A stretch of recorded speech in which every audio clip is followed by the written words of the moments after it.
welcome to the Soccer Coaching Podcast.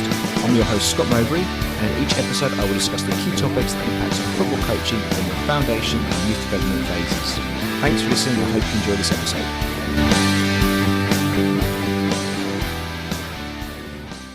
Nick, welcome to the Soccer Coaching Podcast. How are you doing? Thank you, I'm all good. How are you?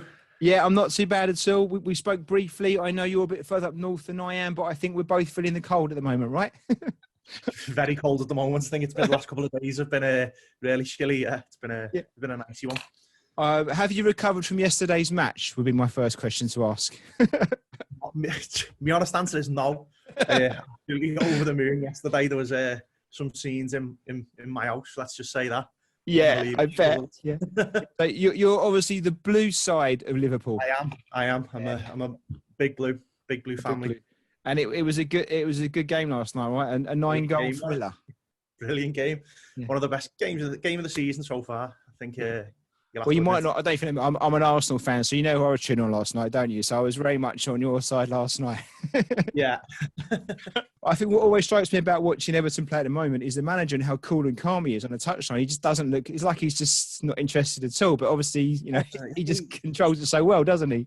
Just wasn't phased, especially at that winner yesterday. He was just sipping his cup of coffee as if, business as usual. Not a care in the world. I guess that's the experience for you, right? He's been around the block a few times and he knows what he's doing. Definitely. Well, look, thank you so much for agreeing to do this. I'm excited about it for a couple of reasons. First of all, because I think the topic's really relevant. We're going to talk about under 12s, which is a great age group, and I know you're close to this, and also other age groups around it. But under 12s, I think is a good age group to kind of focus on. So we'll have a chat about that. Also, I saw the book that you've done recently, the ebook that you've put out there around some practices and that. So I really want to talk about that because there's been cracking stuff in there as well, if that's okay. And just have a chat about football, really, if you've got some time for that, if that sounds all right. Fire away. Good man. Well, look, I think it's always good to start with just getting a bit of background about you first and kind of what you've done up to this point, because it then listeners getting an illustration of kind of who they're listening to. So what's been your journey so far with regards to either playing or coaching? Yeah, it's been a long journey, even though I still class myself as a really young coach. Started about 15 years ago while I was still at school. Actually, my second to last year in school, just started doing some refereeing and with the first years, and doing some little bits after school. It was my teachers at school that sort of got me into it for the very start. It was something that was always there. Obviously, did a little bit of playing. Was never a good player. I think anyone listening to this will surely agree with that. But it was coaching, going down the coaching route. It was always something that was sort of there while I was at school. It was something I never really focused on a lot. Just sort of took it day by day, done a little bit here and there. And then it was when I moved on to college, I left school and done the BTEC. While I was doing my qualification there, a couple of the tutors there had a link with Everton Football Club, and got me involved working in their community programme as a volunteer, which was an unbelievable experience. Working in different communities across the city. Done a little bit in Wales. Never ever went abroad, but built some really good experiences in different communities, working with boys, girls, a little bit of disability football. I was quite fortunate. The college put me through me level 1 and level 2 coaching badges at the time, which I'm really thankful for. The two guys that helped me along the way, still in constant contact with them. I still class them as two really good mentors who got me involved in it. Still touch base with them on a daily basis, if you like. So it sort of gave me a really good platform to base me coaching on. Obviously, moving on to university, I actually left Everton Football Club and joined Liverpool, which was how did you get away with that one? My dad wasn't very happy, trust me. But again, I moved to Liverpool to work with their international academy, and all I can say is what an experience. Met some fantastic coaches, met some fantastic people. Travelled all over Europe, Scandinavia, delivering soccer camps across their different countries in Scandinavia, such as Sweden, Iceland. Done a little bit in Ireland as well, Norway, and unbelievable experience. I still speak to guys and girls that I worked with on that programme, and it was an unbelievable experience, especially while I was at university. Studied science and football. Moving on from university, I sort of ended up still working for Liverpool, but didn't really know what I wanted to do. Obviously, I was working behind the bar at the time, doing a little bit of DJ and just a little bit on the side, working in a Sainsbury's. and still working for Liverpool and just still doing a little bit of grassroots coaching as well. And sort of ended up in a bit of wilderness really of like, well, what do I do next? And then I come across a job advert for a job out in Australia, working for an independent private coaching company. So went out there, lasted about 6 months. Again, unbelievable experience working in primary and secondary schools across, it was in Perth, it was boys, girls, all different age groups, from the little baby groups right the way through to about under 16, under 17 level. They had a little link with Perth Glory as well. So obviously that was a really good experience, having a little look at their academy and things like that. As I was there, I decided, you know what, I want to get into teaching. I had a conversation with someone out there, and it was a teacher in a school, and said, have you ever thought about teaching? And I just sort of, you know, if I can combine teaching and coaching, I thought, you know, that's a bit of me. It sold me straight away. So moved back home, back in with mum and dad. Got back in touch with one of my mentors, one of my college tutors actually. He sort of got me into where he was working at the time, doing some volunteering. It's actually at the current place I'm working now full time. But he got me in there doing some volunteer teaching and TA work, combining with all the grassroots coaching. Worked at a college for about 5 years, the same college that I actually attended. I was quite fortunate to get a job there. That was working with lots and lots of different kids with different backgrounds, teaching them, going through the BTEC in sport again. Again, another fantastic experience, combining the skills of coaching out on the grass and in the classroom as well. Done that for about 5 years. And then I eventually got offered a role at Everton RTC, working with the U12 groups. And at the same time, was offered a role, applied for a role, as part of the FA mentoring programme. Two roles that, you know, they were both part-time, but I treated them full-time. I met so many fascinating people, worked with so many brilliant grassroots coaches, going out into the community and helping them with their grassroots coaching and giving them a little bit of pointers and support in their own environments. But it became sort of like an obsession, if you like. And then I got in touch with a good grassroots club at Liverpool called Mossley Hill Athletics. And that introduced me to coaching adult football as well. And that was a big step up. I'd never done it before. The manager of the first team at the time, he won't mind me saying that, you know, he threw me in at the deep end working with the adult players. And it was a massive eye-opener. And you know what, I can't thank him enough for that, because it sort of brought so much out of me. Done a lot of stuff with the junior side of the club as well, working with the different age groups, working at the Wildcats programme, especially that linked in with the RTC stuff I was doing at Everton with the under-12 girls. Again, met some fantastic coaches working for them. Still currently there, but obviously during the lockdown, it's been a bit of a slow start. So yeah, I was working with the under-12s at Everton, doing the mentoring with the FA, working at grassroots with Mossley Hill, and as I say, it became an obsession. You're talking 15, 16-hour days combining the three roles, and you know it was constantly non-stop for a good 3 years, which sort of led me to the beginning of this year when I got a job working for the Everton Football College, and then more recently, a good friend of mine got me in touch with a guy at Morecambe FC. They were looking for someone to assist with their under-14s, so I've been doing that, and here we are today. That's a great journey. When you went to work as a lecturer at the college, did you go through your PGCSE qualification, teaching qualification as part of that, or have you not done a qualification around that? Yeah, I had to do a teaching qualification. It was called a certificate in education at the time. Right, yeah, so perfect. Well, I'm just curious. 2-year part-time course, yeah. Have you found that having the experience in the classroom and the qualification with teaching, has that helped you with your coaching? Massively, 100%. Just in terms of getting messages across and communication more than anything. And being able to show people ideas and express me ideas and articulate my opinion, definitely, 100%. However much I think the courses have improved loads, the FA courses and the level 1, level 2, and the UEFA and the Part A, Part B, and the youth mods, all those things have got so much better, definitely. I still think that the one gap having when you've got a teaching background is what you don't really learn in the courses is about it's the learning side and how to really help the players, help you as a teacher, be them to learn, if you know what I mean. It's all right having the knowledge, but it's getting it across somehow. And I think when you've been a teacher in the classroom and you've learned to manage the room, set it up right, understand about how you maybe use your dialogue, and just lots of little things that really then make, that you can transfer into a coaching environment 100%. It makes a big difference. And I wonder if that's something that's missing on some of these coaching courses, that teaching and learning part of the qualification. Definitely. I think it would be a part of the coaching courses, maybe sort of an element where you learn about learning styles and how people just learn about how people learn and how they interpret information. So you travelled a bit. I wonder, Australia, Perth was obviously an amazing place to be. It's beautiful. Football's not their main sport over there, but how was it? How did you find being in Australia, Perth, and coaching soccer over there? Was it a good level? It was a lot different to what I was used to. As I say, I had a job at Liverpool's International Academy, and the standards that were set there were so extremely high in terms of how we organise and plan the sessions, etc. And the standards of how you behave as a coach representing Liverpool.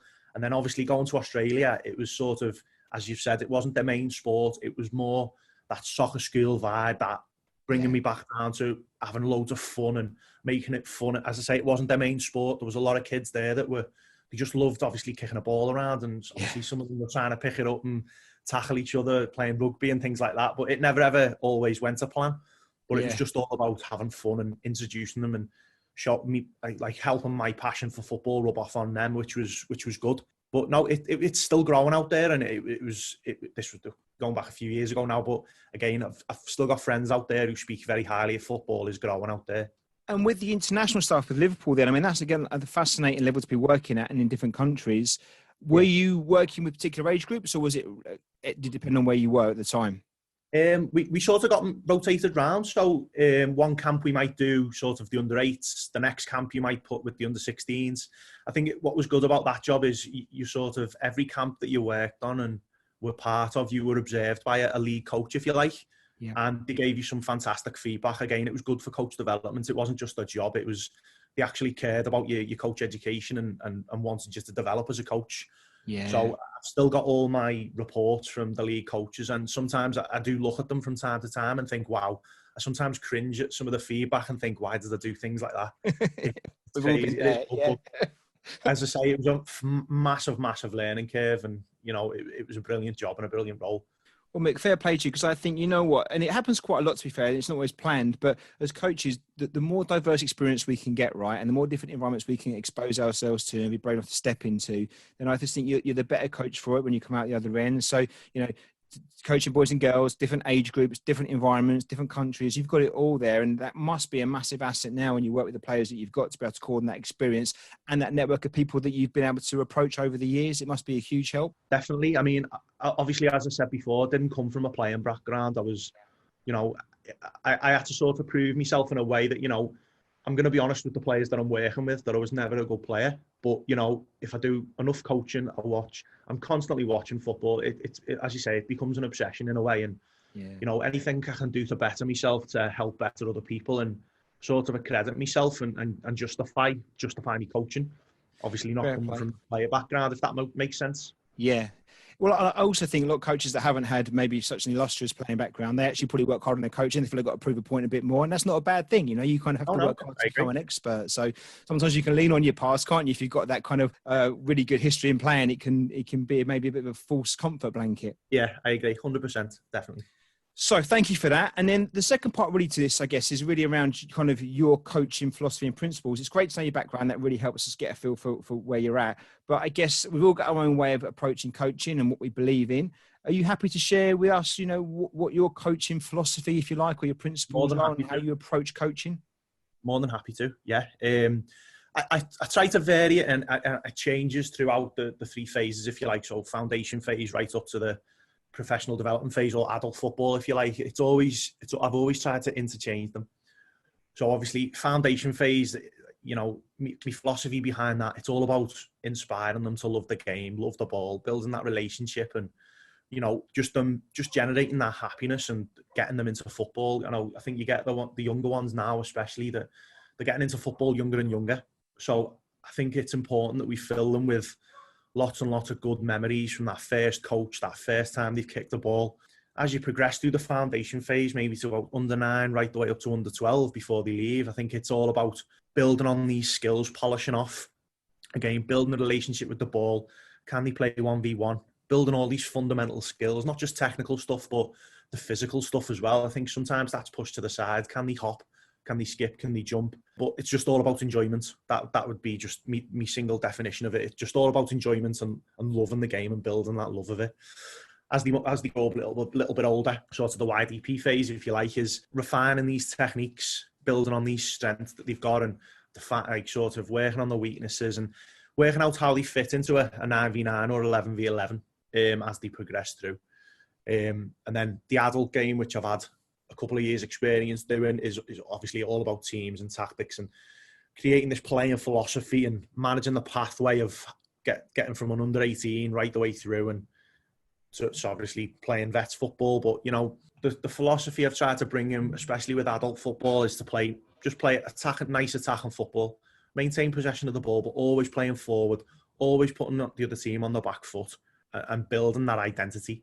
I mean, identity can get the word can get thrown around a lot these days, but I think if you work to principles rather than a proper structured system, and obviously every player in your team's got their own individual strengths and characteristics, you know, and that's what I look for. I don't sort of say, right lads, we're going to play 4-4-2, knock it into the channels, get it up to the big man up top. I mean, there's a time and a place for that, but I think it's more about principles and character and working hard for each other and building a hard-working culture and a no-excuse culture. We'll do everything on the grass and put training on and things like that and make training as good a quality as possible for you to go out on a Saturday and play football. I'm hoping that sort of answers your question, Scott. Oh, it definitely paints a picture 100%. It really does. And what I like about it, Mick, is the fact you kind of looked at the phases separately rather than having one holistic approach, which I think makes sense, right? Because I'm sure it should be fun the whole way through that process, but ultimately as players progress and develop through their age and their stages, then it's important that you up the expectations in certain things. And maybe it's that fine tuning, isn't it? Then you can work on specific things as they get a bit older. And that makes total sense. Massively, yeah. I think it's never sort of set in stone, my philosophy, or, you know, the way we want to play. I mean, you know, the game's constantly evolving. There's, you know, I'm a stickler for reading articles and reading books and things like that. Things are changing daily in the game. So, as I say, through the phases, kids are becoming different types of characters, different generations. I think it's obviously a working document, and I think any coach will tell you that, to be honest. And I like the fact you spoke about principles, really, and I couldn't agree more. I think actually, if you've got good principles, then you can adapt those around to depending what's current or what's needed, right, to that environment, depending on the players you've got, the time you've got with them, you know, what level you're playing at. You can adapt it, but your principles can still stay the same. You can just adapt the practice around it. So in your role when you're a coach mentor, I'm going to try and phrase this positively, and you're seeing obviously grassroots coaches work in the space. Did you see this? Did you see foundation phase players that were, you know, encouraged to play 1v1 and get on the ball and rotate positions, that kind of stuff? You know, was that something you saw quite common, or was it rare, or was it a bit of both? A little bit of both. I mean, I've seen some fantastic grassroots coaches. I mean, I've got a lot of time for grassroots coaches because I'm one myself. Yeah. I mean, I think a lot of people think now, or sort of get the perception, if you're sort of working at RTC or you're working at an academy, that, you know, well, why do you want to bother with grassroots? Grassroots is our bread and butter, if you like. I mean, I've still got a good passion for it. I mean, the guys that are out there doing it, a lot of them are dads and doing it for the love of their kids. So in terms of the sessions they're putting on, you know, they're working dads. They're going to work every day. They're coming home. They're rushing to training.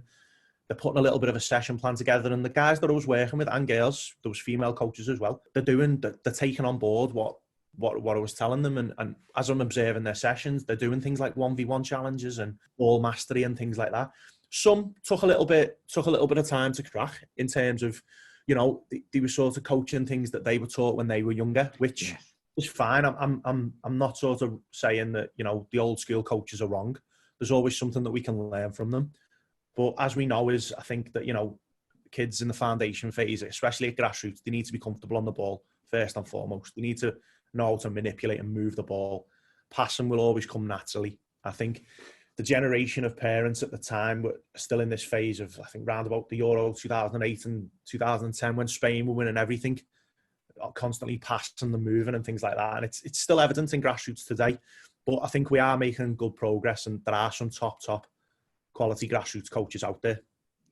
working within the foundation phase. And what's your view on rotation, player rotation? And again, I get, I'm not listening about grassroots space specifically, but just generally speaking, should players rotate different positions? And if you think that's a good thing, at what age may you stop that and maybe get a more position specific for a player? I think positional rotation 100% right the way through the foundation phase. I mean, you'll always get a kid that doesn't want to go in goal, or doesn't want to play centre back, or doesn't want to play in defence, or only wants to play up front, and it happens. You get these challenges daily. You still get them sometimes now. I think the way you sell it to them is important. All right, well, say for example, you've got little Johnny, he doesn't want to play in defence. Well, you've got fantastic role models out there. It pains me to say it, but Virgil van Dijk, I think he's one of the best in the world at the moment. It's how you sell it to them. Well, how can you be like Virgil today? And you'll be surprised that their eyes will light up, and you will surprise them. But for example, a tactic I have used is, when I've tried to rotate as a kid maybe that always wants to play up front and score the goals. I mean, who doesn't at under 6? You know what I mean? Yeah. Getting them to play at the back. Well, I tell you what, if you play in defence, you can actually learn how defenders are going to play for the next time you play up front, and sell it to them that way, if that makes sense. And it's amazing that they've still got this enthusiasm. I think just rotating the positions. I mean, I would never have a set formation, especially in the foundation phase. The only way I've sort of done it is it's coming from yourselves. I listened to a podcast a while ago from yourselves where you've done the 2 front and 2 back players. I don't know if you remember. Yeah, yep. It was I think, and I went with that and I tried it out, and it was something the kids enjoyed. Yep. 2 front and 2 back. It was brilliant. In terms of nailing on an actual position, I think you're more talking towards the YDP phase. And even then, I think still having 2 to 3 positions that you can play isn't a problem. The game's changed, hasn't it, Mick? I think that's the point. And you're right. I mean, I still think sometimes it's the parents that want their players to play a certain position. I'm talking about the younger ones now when they're 6, 7, 8, 9. And, and not, the parents, again, it's, they just want the best for their kids. So it's no criticism. But if they think little Johnny or little Liz is going to just be a centre forward or whatever that, and they've got to play there, and you start moving them around, they don't always understand the benefits of doing it for their player. And it's important you kind of articulate that. But the game has changed compared to just 5 or 10 years ago. And, look at the players now. I think wherever you play on the pitch, you can be a baller. You can be on the ball. The old days of being the centre-back where you might just head it or kick it long, and they've gone. You've got to be able to play football as a centre-back, as a left-back, as a centre-mid. Wherever you're going to play, you've got to be able to do things. And likewise, if you're up front, you've still got to be able to defend and win the ball back and tackle properly. So, I just think, and that's now how it's going to be in the next 5 or 10 years' time, which we're trying to teach these players or get them ready for potentially. We've got to think ahead. So, it's interesting to say that, because I think, the rotation bit, I bang on about quite a lot, but I think it does get lost when push comes to the shove with matches, however insignificant they really are in reality. That's when you see coaches really who are going to stick to the principles of doing the right thing for development, and those actually, no, we'll play a little joint at the back because he's a strong defender, and we'll keep the big kid in goal because he'll stop a few shots. And I think we've just got to keep banging on that door to say, no, keep mixing things around, because it's the best thing for the team and for the players. Yeah, it was interesting that you mentioned the parents there. I mean, I've worked with some fantastic parents, and I think the more we educate them and build that relationship with them, and as long as they understand your principles, then I think they're happy. I think it's one of the key lessons that I learned straight away. Quite recently, I took an under 6 group last year. They're under 7s now, and I'm not actually with the club anymore, but I think they were a fantastic group of parents. I sat them down at the very start of the year and said, right, we're rotating positions. These are the principles. And sort of in a way, if you don't like it, then I don't think this club's for you. And I think that was fair to say. And I think they had a lot of respect for me in that sense. And I think that would be fair to say. Definitely. It's so true, isn't it? Just be honest about it and be transparent. And then, not everyone wants that. Some people want to have different things, and that's absolutely fine. But I think it's when you kind of either say one thing and do something different, or you don't say anything, that's when you might get the problem. So brilliant. Well, on that one then, obviously what's fascinating, you've coached a whole range of age groups, and obviously you're still close with under 12s, under 14s, and you obviously coach the adults as well. Can we look a bit at the under 12 specifically, and just really, I wonder what you thought were some of the key factors that are relevant really to that kind of age group. So around the under 12s, what thing is the kind of constant with that age group? You may not get so much as say under 6s or under 16s or even at senior football. Yeah. So I think under 12s, obviously, depending on what club you're at, it's mainly sort of either the last year of the foundation phase or the first year of the YDP. And I think it's managing that crossover. So I think there's a lot you can get with under 12s in terms of still bringing out this love of the game, but starting to think about then what their sort of identity is like and what type of player they're going to be, and you can start looking at what they're good at and where they fit into the bigger picture. So I think it's important to manage like what they need and what they actually want. They still need a lot of technical practices, a lot of game time, a lot of variation and volume and variety in the practices that they're playing in. And then again, what do they want? It's game play better. You're gonna all the four corners comes across with that and the game understanding and things. I think with under 12s as well, you can challenge them and give them a lot more competition. It's sort of, we're trying to create this resilience with them, and they will want challenge, and they're quite open. I mean, the under 12s group, the under 12 group last year that I was working with at Everton with the girls, they loved challenge and they loved competition. And I think it's something that, you think, oh, well, they're still in the foundation phase. They don't need a lot of that. I think challenge and competition should come at all the phases. It brings out the best in them. I think definitely painting a lot more pictures, especially when they move up to like 7v7 and 9v9. Articulate the way you're coaching the game, not like the actual practice. How does that fit into a match and the bigger picture? Variety and volume, as I mentioned before, just putting them in different types of situations. Overloaded, underloaded, playing with no goalkeeper. How many times do we often see goalkeepers get sent off these days, and putting them in different scenarios like that? I mean, they're at a really good age where you can do little fun things like that, and they buzz off it. It's something that I realised quite early. They buzz off. All right, well, okay, we're gonna sim bin your goalkeeper for 10 seconds while I have a chat with them. Right, play with no goalkeeper. How are you going to manage the game? Do you know what I mean? And they buzz off it. I think it's also important with under 12s that be aware of what's going on around them massively. They've just moved to secondary school. It's a big factor. It's a big change in their lives. They've gone to primary school. They've moved to this big new high school. Different like 6 or 7 teachers a day. Obviously there's puberty coming into play as well. They want to be heard. Let them express their opinions. Let them tell you about the day. How are they getting on in school? Are they having a tough day? How are they adapting to their new school? I've had scenarios in the past where I've had under 12s come to me and they're having a tough time, and that can sort of have an effect on the session. And you do sort of feel, well, how am I going to bring them back up? How am I going to uplift them in the session? So that's something to consider, that they have moved schools, and puberty's coming into play, and there's a lot of emotion there. Getting to know the parents, and I mentioned this a little bit before, it definitely, and having that relationship, letting the parents know that you actually care. It's not just all about the football. I think the parents feel a lot more involved and a lot more valued the more you speak to them.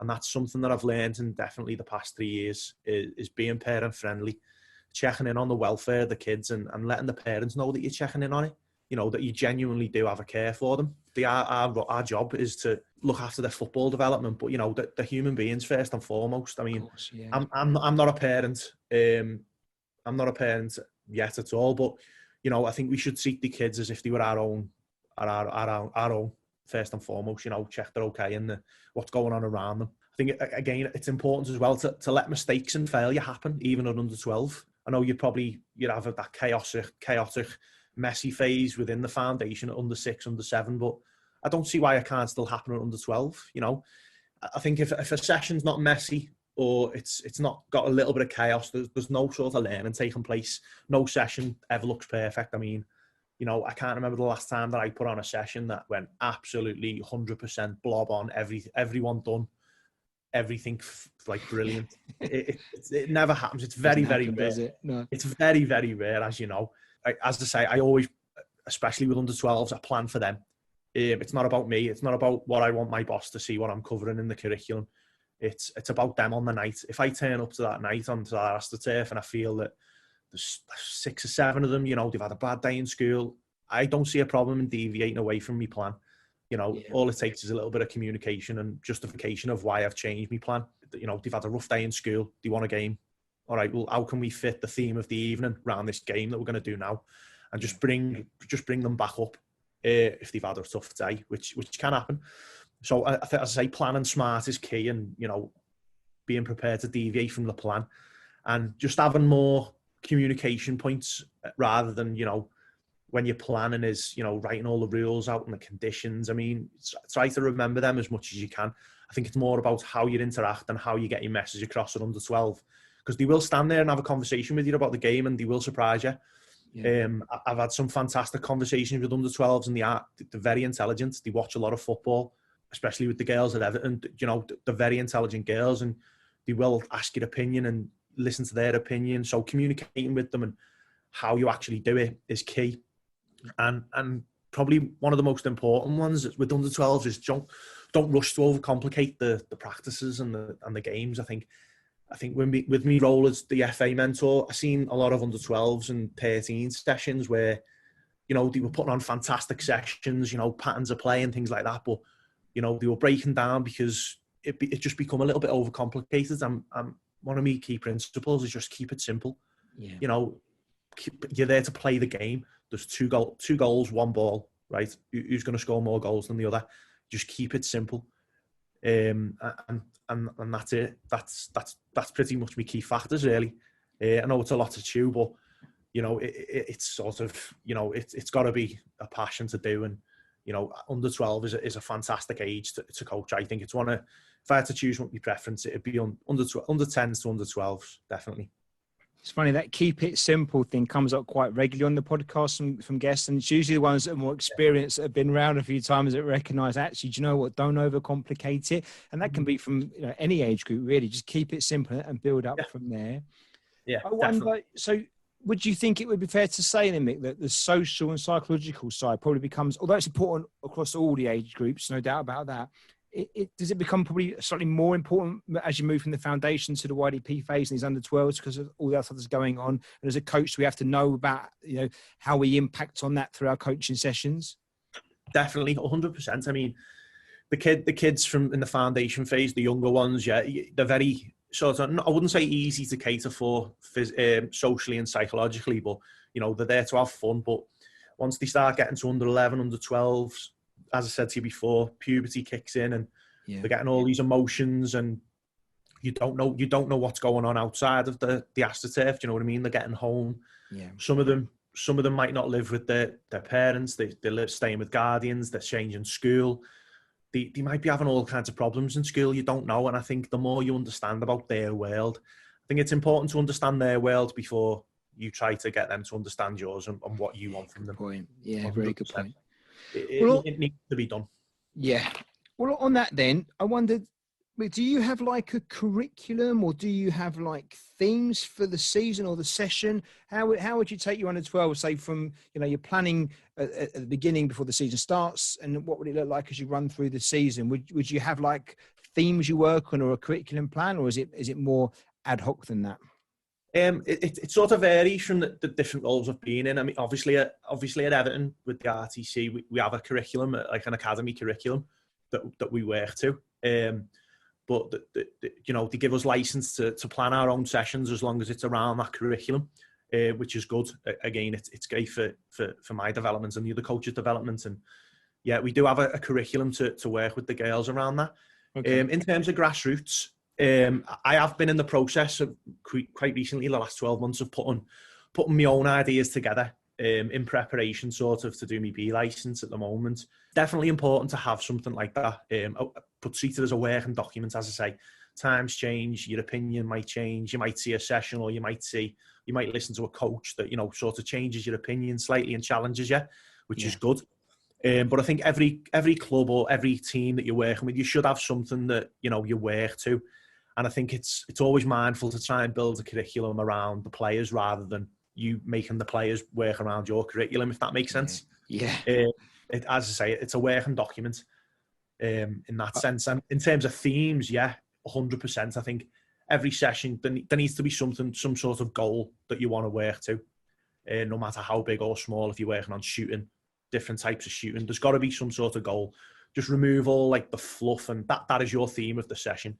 Try and incorporate all the other elements, but you know, we're here to, say for example, we're here tonight to work on shooting. You know, what different types of goals can we score? But yeah, definitely having a theme and a curriculum definitely helps in terms of your preparation and your planning. It's a good point you make around the player being the curriculum, which is something we do here. And I guess it's that balance of having maybe a framework and like an intent for what you're trying to deliver over a period of time, but not having it so rigid that actually you end up losing your players on that journey because they're not running with that curriculum that you set in. Learning is not linear, is it? So you've kind of got to roll with it a little bit, and everyone's learning is a bit different, I guess. And I think going back to your points earlier about coaching under 12s and like the characteristics, that what maybe might different, I guess, to the foundation phase players is they're more unique, aren't they? They're more different now. They're growing differently. Their attitudes are different. They find their own personalities. So I guess when you've got a bunch of younger players, it's a little bit easier to kind of go with the collective. But I guess under 12s that becomes a bit harder, right? Because everyone's kind of in different spaces. Oh, definitely. I mean, they're obviously, as I said, I've said a couple of times now, they're moving school, they're making new friends. Yeah. You know, they're being influenced by a lot of people. You've got parents, their new friends, their social groups. They're all on. I mean, I think it's astounding now the amount of under 12s that are on social media, you know, that they're not as sort of, I mean, when I was under 12, you know, social media was never a thing. Do you know what I mean? And they've got that much influence now on their own personality and their own individual ideas. It's crazy. So it's important that we obviously understand that. There's a lot more going around, like a lot more going into the process than just putting some cones out and putting on a session for them. It's important that we understand that. And one of the things, obviously, that happens over here, I guess it's the same in Liverpool as it is down in London, that under 12s, I'm doing in inverted commas here, becomes competitive football. So technically there's a shift between under 11s where they play nine-a-side still, and then they go on to under 12s at 9-a-side, but technically it becomes competitive. Is that the same as what it is where you are? In terms of competitive, I know they still don't do sort of league tables. It's all like sort of friendlies. You know, if leagues want to have, there are some leagues that do have league tables and make it a bit more competitive. I think there's pros and cons of both. I mean, my personal opinion, I think it should be obviously still friendlies until you sort of get into under 16. That's my personal opinion. Yeah. But I know a lot of leagues, that do the league fixtures and there's tables and things like that. I mean, it's each to their own, but my personal opinion is I think it's under 16. It needs to be friendlies, putting them against different types of opposition, playing against maybe teams either older or younger by a year. Yeah. Do you know what I mean? And just different challenges.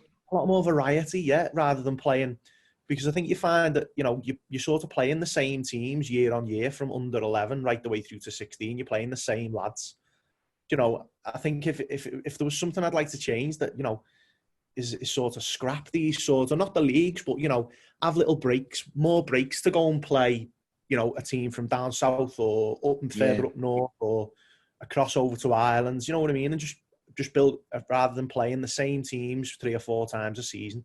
I think you're only going to ever play against the same people and it's the same challenge. Does that make sense? Yeah, and then what happens there is it all becomes a bit more intense, doesn't it? Because if you beat them last time, they want to beat you this time and stuff, and you get then the focus becomes about the result of the game rather than the development of the players. And I think 100%. That's one of the dangers. So where we are, as soon as they turn to under 12s, the leagues become competitive. And I think the danger with this is it almost gives the coaches a license then to focus more on the result rather than development. And I'm not saying all coaches do that, but not even a license, more pressure to some of the coaches to do that. And then the parents can obviously influence that a little bit as well, because it becomes more about the results. And it just seems quite young. These kids are still 11. They're still young, really, and it just seems very early to think about competitive. And the reality is, I've never played a game of football where it's not been competitive, whether it's been under 5, 6s, or adults, because competition is part of the sport, right? But what it hasn't always been is focused on the results. It's been child-centered competition, which I still think because they're children, we should try and maintain that. And I think it's good where you are that it doesn't seem such a big deal, because down here I think it is a big deal. But if you can, and I think it influences coaches who coach under 12s, because they start thinking more about more rigid positions and trying to win the games first rather than actually wanting to develop Scott for the next 3 years so he can hopefully be the best player he can be. I think sometimes that some people get sort of delusion with the fact that you get to the last year of the foundation phase where we've all been nicey. It's all about development. It's all about loving the game. They get to under 12s and there's people on the sideline, right, we need to win today. And all of a sudden you get... Suddenly a switch is gone and that's it. Yeah. Get knocked into this world of, hold on, last year you were all about me having fun, and now you want me to go out and beat all these kids. Do you know what I mean? What's changed? Yeah, I've gone to bed and woke up and it's completely different. what's changed over the summer. Like, yeah. With your sessions, then, do you have a structure to them? I mean, again, it's may vary depending on what you do at the RTC compared to what you do in your own with your own grassroots team. But would you have a consistent structure to a session? If I was to come and watch a session, would it kind of start, finish, and end in a similar way, or is it more you're on the fly and see how things go each time you run a session? Yeah, do you know what? It's a really good question. It tends to vary. I do like to have sort of an outline or a structure, if you like, but as we know, things change. But I think it is important to have a structure. But as I mentioned to you before, things change at the very, very start as they're walking out the car and they're walking over. Look at their body language and just assess of how you think it's going to go. Check in with them. Have they had a good day in school? How's things at home? Did they have a nice half term? Things like that, and sort of get a bit of a feel for the session and a bit of a feel of the evening. And don't be worrying about deviating away from the plan. In terms of the structure, I think it's all obviously to plan around the curriculum or the theme that you're working on. The structure might vary on the context or the variables such as the age, time, space or equipment you've got available. In terms of actual structure, obviously I always start with a bit of a warm-up and activation, like a game, just to get them moving, just to get the muscles going, get the blood flowing, something fun. I mean, I think there's lots and lots of warm-up games out there, and I think some coaches, especially within the mentoring role that was in, they're still sort of getting in the habit of the old school fashion, run from cone to cone, do a lap of the pitch, and okay, it's getting them warm, but I know for it, I always treat a warm-up, well, would I like to be involved in that? Do you know what I mean? That's how I look at it. If as a player, would I like to take part in that? So I always do a warm-up or an activation that's fun, gets them moving, something like handball or just a little possession box. It's something just to get them moving. Or a tick games, I think especially, no matter how old you are, I think tick games go down really well. No matter is that like a tag game? Yeah, tag game. Yeah. Tag or tick games, I think from under 6 right the way through to adults. I don't think there's anyone that can't say they don't love a bit of tick. Nah. Definitely. After that, got leading on from that, I try to do a lot of 1v1 and 2v2 stuff. Hard work, it's intense. Again, it's building off from the warm-up and the activation. Again, though, it depends on the players that you're working with. I'm sort of going off a structure as if I was to do it with the U12's at Everton that I'm currently working with. A lot of 1v1 and 2v2 stuff. Dominating the ball 1v1. Can they outplay? Can they outplay with someone with them? And get that relationship going 2v2. Building on from that, I always do something like a possession or a bit of a rondo practice, so it's a bit more game-based. It's very directional, sometimes multi-directional.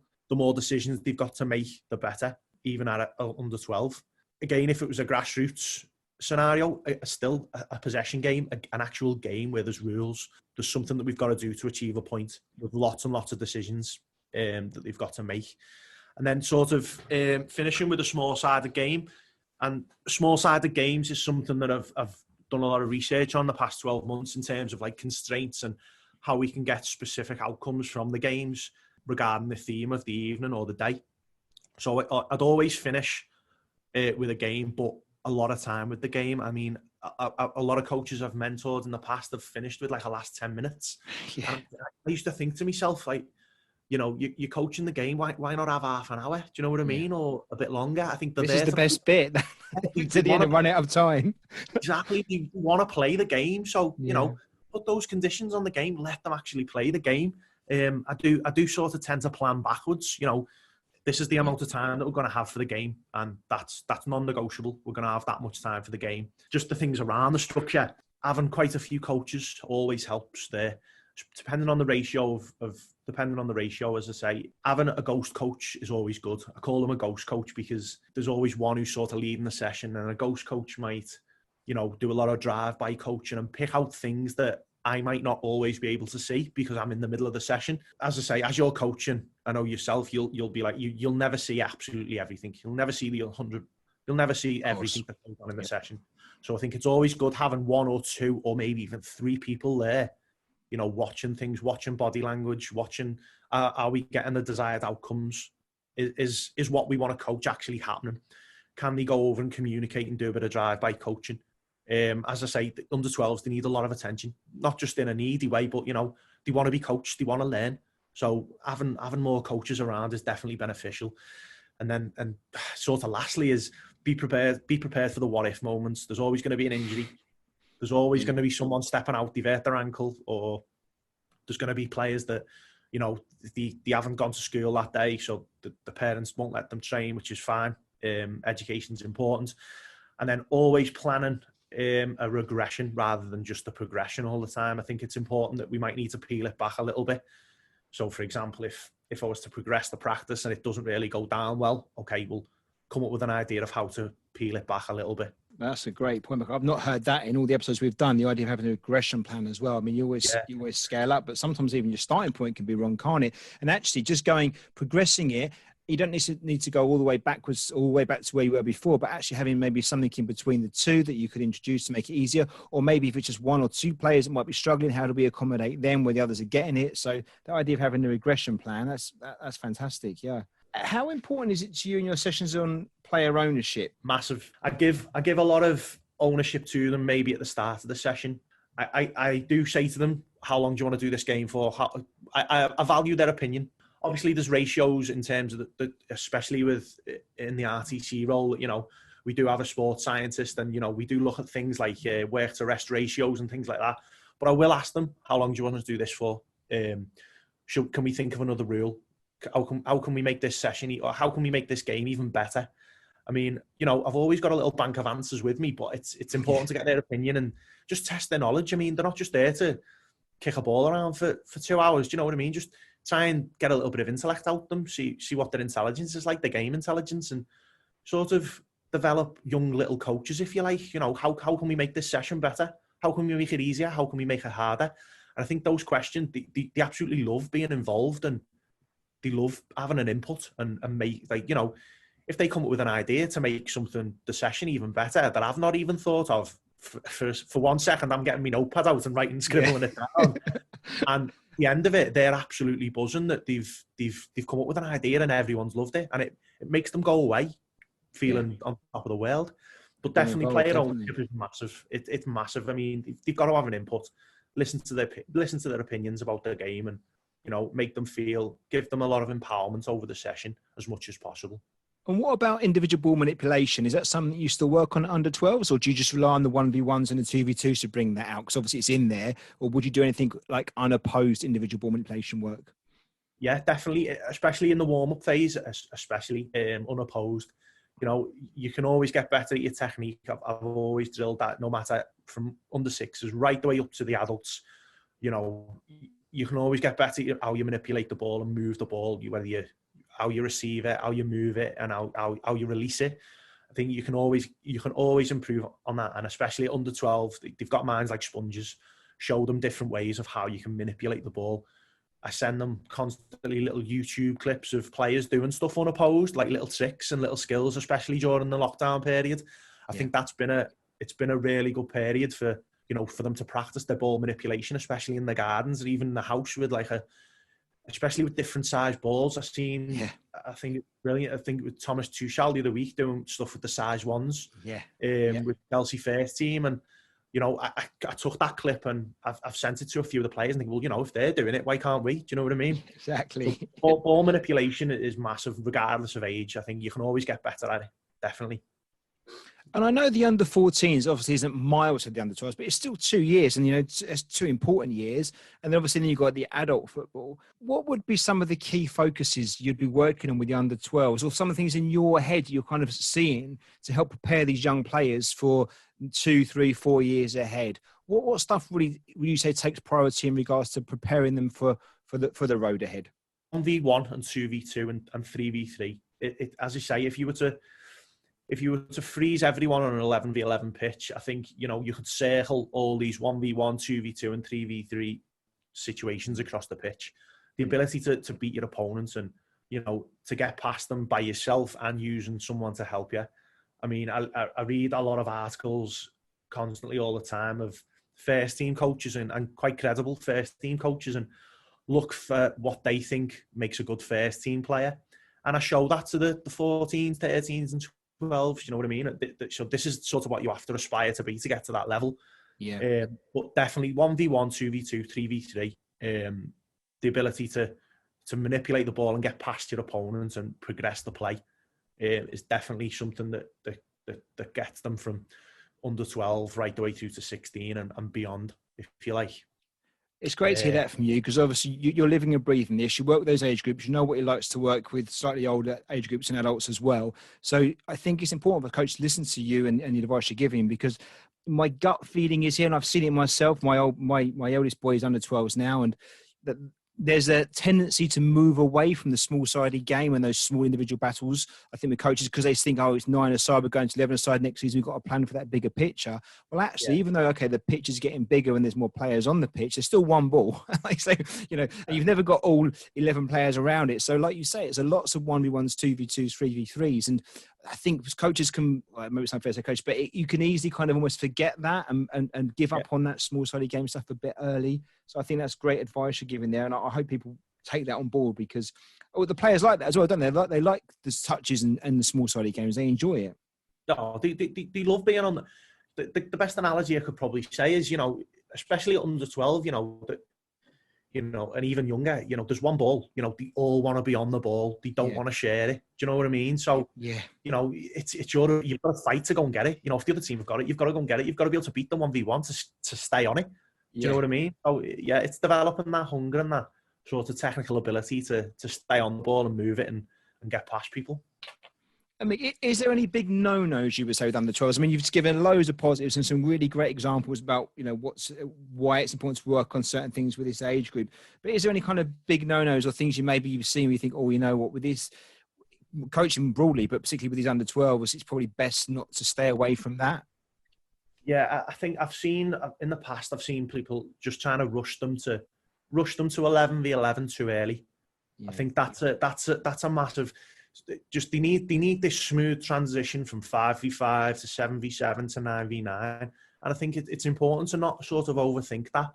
I think a lot of coaches do try to rush it, and I don't really see the point. I mean, develop the individual rather than focusing on team play. Again, still at under 12, you can coach all these fancy patterns of play all you want, but you know, if they can't manipulate the ball and move the ball, all become competent in that, you know, these patterns of play and things like that aren't going to come off. It'll happen naturally, and I think it's pretty proven.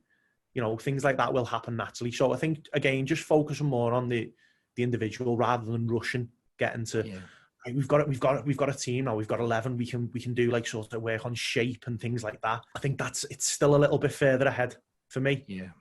Again, that's my personal opinion. Opinions vary. That's what we do it for. People have other opinions, and I respect that. And I'm more than happy to listen to anyone else who wants to challenge on that.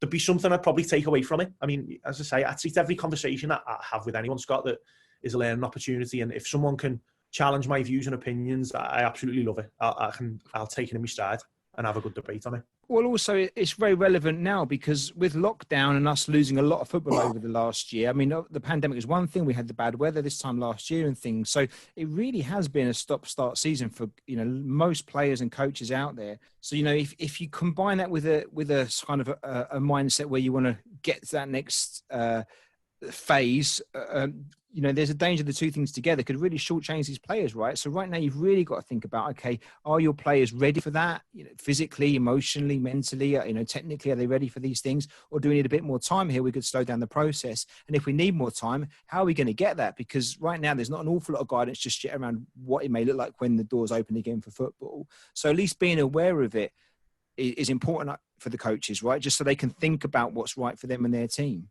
Definitely. I 100% agree. I think there's a lot of talk now about maybe sort of holding age groups back a year because they've missed so much. Again, I think there's pros and cons of maybe holding them back or just bumping them up to where they should be. There's pros and cons of both. But for me, I don't think holding them back would benefit them, to be honest. I think just put them where they'd normally naturally be anyway. So if they were under 11, going to under 12 or under 12 going to 13s, let that happen. Okay, they've missed a fair bit of football, but, you know, we can get back, and we can, you know, that's the coach's job to get back and get the best out of a bad situation. Do you know what I mean? I think definitely just keeping that transition, move them up to where they should be anyway, and continue as normal. I guess what would be good is if the coaches could work together. So regardless of maybe the league format with us, if you have a conversation with your position coach and you both kind of feel you need a bit more time to work on the format you were playing last season, maybe you can agree to play a game every now and then like that, or play half a game with less players, or have 2 small-sided games going and then play a full-sided game. Do you know what I mean? I'm sure if coaches work together, they could find solutions to this without it necessarily being dictated from the FA or from the leagues. You've just got to put the players first and think what's right for those players. And to be fair, there'll be some teams probably ready to go on and some players ready to go on, but other teams might need a fair bit longer. I guess just having that dialogue, right, and just trying to do the right thing by the players. Definitely. I mean, as I say, you can always ask the other coach. You can only say no, but given that choice, do you want to play a little bit of a smaller sided game, or do you want to play a bigger sided game? Just having that initial conversation and getting on the same wavelength. Everyone's in the same situation with this, obviously the COVID situation. So everyone's in the same boat. I think it's about, as you said, having a discussion, staying in contact with other coaches and getting a feel of how they're handling things and how can we help and get through this. And again, how it's all about the players. It's all about the kids. How are we going to help them rather than help us be better coaches, if that makes sense. Totally. Mick, that's been awesome. Thank you so much. That it's so nice when we get people on that live and breathe this, been around it, understand it, and can just share their thoughts on it. Because there's coaches, no doubt, that moving up to under 12s or currently have under 12s, or it won't be too far away, that just it helps paint a picture about, okay, what am I going to face? What can I do to support these players the best I can? And all the stuff you've shared there, will have impacts on those coaches that are working in and around those age groups. So thank you so much. I'm keen, if it's okay, for a few minutes, just talk about the book that you put together, because I've seen it. I think it's brilliant. If you don't mind, just tell us a bit about where it came from, what it is, and most importantly, how we can get hold of it. No problem. It's always been an ambition of mine to write a book. It going back a few years. I mean, I constantly, when I was like a bit younger, I was constantly buying ebooks, buying paper books, hardback books, just around coaching, not necessarily sort of session plan books, but how other coaches work, listening to their stories. And I always thought, one day it'd be nice to write sort of a session book that, because I think 15 years ago when I first started, if someone was to give me a book full of 30 sessions, I'd have swiped the hand off for it. Yeah. That was the question I asked myself, and I got a bit of feedback off people. And, they were very encouraging. They thought, why not go for it? So the initial idea was just sort of, I got a bank of sessions together, and I thought, I'm going to share this with people, because I think this lockdown period has demotivated a lot of people, and I can understand that. So another idea behind it was to try and, put it out there, see if we can motivate these people to get back out there when we are allowed. Because I know I'm having conversations with the people and they're thinking, I don't know, I'm just feeling a little demotivated at the moment to get back out there. So again, that was the other reason for it. I'm a very keen person to sort of share ideas and get opinions off other people and guide other people, obviously coming with the mentoring role. It was also an idea to sort of give to these coaches that, as I said before, that are just starting out and they're looking for some sessions to get involved, like mainly sort of dads who've got a passion and love for the game and they want to start coaching their young players. So that was the idea behind it. So I put it all together, put it out on Twitter, and it's got a good initial reception. I've been quite lucky, and the feedback has been extremely positive. I've sent it out to quite a few coaches from varied backgrounds. I mean, I won't name names, but I've sent it out to quite a few credible coaches across different academies, and they've been so kind and so professional with their emails back to me, and they've gave me some really good detailed insight into how to make it better, things to consider, and it's things that I'll definitely be considering for the next book, because I do have intentions to carry on and write another one in the very near future. So yeah, it's been a good experience. It's been an eye opener, let's just say. But the feedback from it has been top drawer from everyone. Well done for putting it together. I've seen it. I think it's brilliant, honestly. There's such good stuff in the end. You cover warm-ups, ball mastery, combining creativity, the 1v1s, 2v1s. It's excellent. And what I really liked about it is the fact that you put it together, it's clear and easy to follow, which is great. But also for me, it kind of could work for almost any level or ability, just... and across different ages. The games are so simple but impactful that you can get them in a training session quite easily, but they'd work. So it's not, sometimes you see these books or you see sessions and they're quite, not limited, but they're quite prescriptive to a certain maybe type of player or a certain age or level. With these, as long as the coach can understand it, they could deliver it across the board. So honestly, really well done. Were these your favourite practices or things, or how did you get it down to these ones? Because you probably got so many, but you just choose the ones you like the most. As I say, I'm one of these coaches that's always got a notepad and a pen in their pocket, and the best coaches are the best thieves. As of course, you teach it on your level 1 course, that's the best thing to come out of it. It's a selection of probably my favourite ones that I've got. They're ones, as you've said, they're very easily adaptable, and you can easily progress them. I mean, I've got a couple of favourite ones on there. There's one on there just plainly called triangles, and one of my last coaching sessions I've done with an under-6 group, I managed to. Don't ask me how. I somehow kept it going for about 45 minutes to an hour. That's where you know it's worked, right? Literally just adding goals, adding dates, and it just. I surprised myself, and I was literally at the end of it trying to remember all the progressions, writing them down and adding them. But it was unbelievable. I mean, it's been a good one. That's a great point as well. I mean, and I know it comes with confidence and a bit of experience, but as coaches, like it's good to roll with it, isn't it? You can. Well, if you keep it simple from the outset and you put a session on, what's nice then is you can just throw a few things in as you think of them. You could change a little rule or do something, and as a coach, feeling comfortable to do that, and if it doesn't work, just undo it then and just go back to how you were and try things out, or ask the players in there, well, how do you want to change this a little bit here? Do we do things? And I think with a lot of the games you've got in there, the practices, you can do that. You can almost, whatever the audience you've got, they can almost adapt it to what suits them, right? Which is brilliant. Yeah, they give the coaches a lot of freedom, I think. I mean, as you've just said there, there's nothing wrong with stepping in and you've had an initial, a little light bulb moment and gone, all right, well, we can do this now. And, it does happen a lot. And I think, as you say, it's having that confidence with stepping in and going, right, we're going to do this slightly different now. This is what we're going to do. Oh, yeah. Well, I think, obviously, first one, I think it's fantastic. I could no doubt if you do a second one, I hope you do. Again, it will just keep fine-tuning and improving. So, please let us know if the next one's out, because I'll certainly be buying it. This one now, where's the best place to get it? Is it from you or is it from Amazon? I can put the link on our show notes, but where's the best place for coaches to find it? Yeah, it's currently on PayHip at the moment, just a local website. I don't know if you've heard of it. I will send you the link. Please do. It is all over my Twitter as well. Yeah, well, we'll retweet it. We'll put a link in the show notes so people can get their hands on it. As I say, it's just a self-help guide for coaches that, want to get involved and wanting some fresh ideas for training when we get back out on the grass. As I say, they're all sessions that bring out a lot of enjoyment, and I'm hoping people find them useful. Well done for putting it together, because it's excellent. I've got to ask this question because we do it for all the guests before we let them go, and it'd be great to know what you think on this one. If there was just one thing you could change in the world of coaching, what might that be? Fantastic question. I'm not a big fan of the word change, if you like. I mean, I think there's always something that we can, learn from things that, might not be, you think that's 100% right, but, we can learn from it. I think if we can add something to the world of coaching, rather than change, I think there's always something that we can learn, whether it's old school, new school, and again, try and create more role models for youth coaching.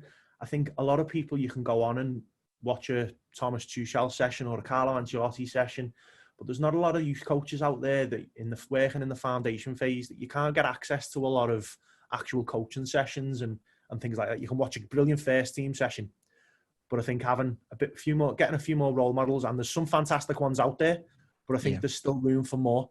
There's some brilliant people, again, I won't name names, but there's brilliant people at the FA putting lots of stuff out on the Boot Room website. There's fantastic role models there, but I think people would like to see, how do different academies do things? And I think it'd be nice for them to open their doors one day maybe, and just to invite grassroots coaches in. I know some clubs do it, but I think it's something that we can do more of and add to. And probably lastly is just share more, encourage and openness to learn across all levels, whether you're grassroots or working in an academy. I think, there's nothing I would really 100% change. Just add. I think in terms of the English FA, we're making massive strides in our coach development. I mean, especially working with the FA, I can see it firsthand. There's some fantastic people that are working there, and I've learned so much from them. So there's nothing sort of necessarily changed, but we just need to keep improving and keep striving forward. Keep adapting, keep learning. Brilliant, mate. That's excellent. Thank you very much. And what's your plans moving forward then? Do you know what?